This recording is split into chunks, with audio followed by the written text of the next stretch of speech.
আসসালামু আলাইকুম রহমতুল্লাহ বারাকাত। সে অবশ্যই কেমন আছেন সবাই? আমার এই ছোট্ট ব্লগে সবাইকে স্বাগতম। আজকে চলে গেছিলাম চৌমিলে, এখানে কাঠে খলি করা হয়।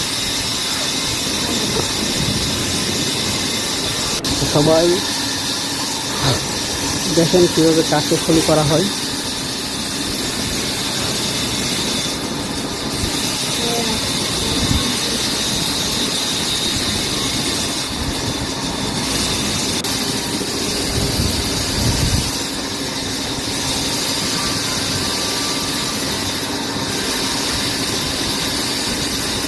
এই কাঠগুলো হচ্ছে আমার জন্য ওরা রেডি করতে।